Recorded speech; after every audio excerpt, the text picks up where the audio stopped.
d'Afrique, bref. D'autant plus que je suis du CSS. Voilà, donc voilà, du club sportif sfaxien. On dit que les Sfaxiens, c'est les meilleurs en Tunisie en général. On a souvent la crainte quand on voit la Coupe du Monde au Qatar et d'autres grandes compétitions accueillies au monde arabe, on a toujours la peur de ces stades vides, et pas que dans le monde arabe d'ailleurs. On a toujours peur de ces stades vides.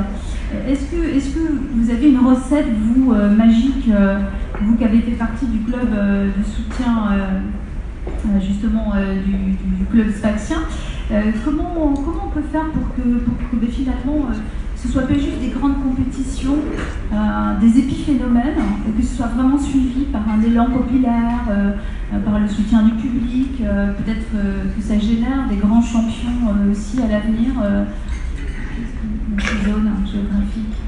Merci pour la question.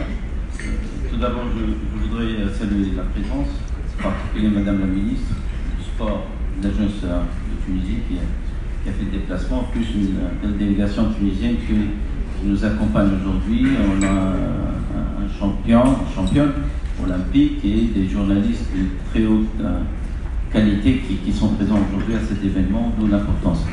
Pour ce qui est des stades, je ne pense pas que le problème de remplissage des stades au Maghreb, du moins, pose un problème, de l'Égypte jusqu'au Maroc. Le foot, en particulier, reste quand même l'attraction principale des jeunes, sinon le loisir le plus recherché par la masse. Et très souvent, tout le pays s'identifie par ces fameux matchs de foot contre nos voisins, l'Algérie, parfois le Maroc, et c'est des événements nationaux. Là, aujourd'hui, on s'aperçoit que, bien évidemment, les pays du Golfe, l'Arabie Saoudite, le Qatar et l'Arabie Saoudite en particulier commencent à s'y mettre, commencent à dépenser un argent fou pour justement rendre de ce sport peut-être une attraction nationale. Quand on voit qu'en 2016, l'Arabie Saoudite a pratiquement débloqué 600 millions d'euros pour les clubs sportifs locaux pour que ces clubs évoluent et deviennent des champions dans le monde arabe. De l'autre côté, quand on voit les manifestations africaines, on voit toujours que les pays du Maghreb, les pays arabes, sont toujours en tête.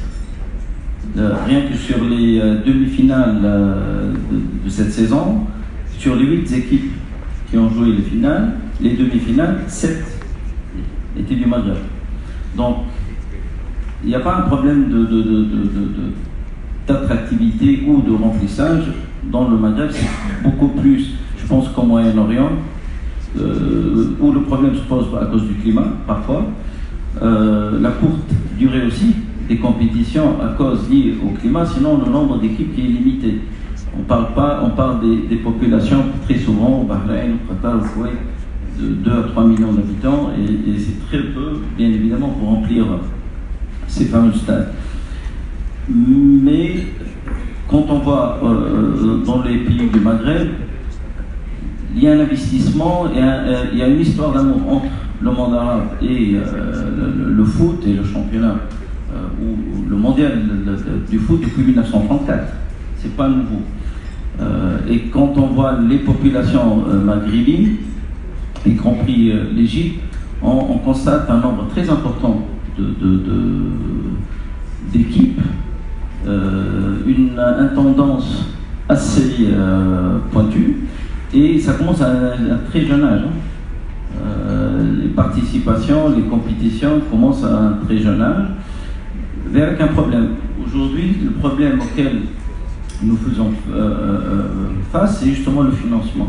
Tout à fait le contraire des pays du Golfe.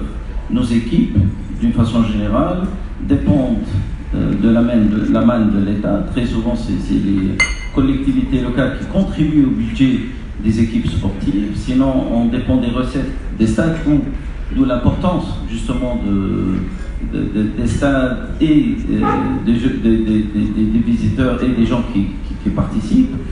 3, les revenus des télés.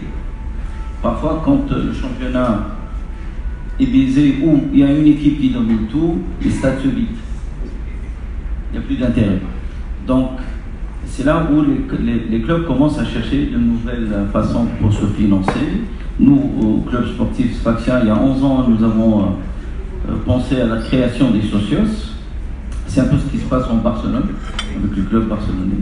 Mais on était les premiers à le faire en Tunisie, et nous avons créé justement cette base, ce soutien infaillible du club qui mensuellement fait des prélèvements sur les salaires de nos femmes.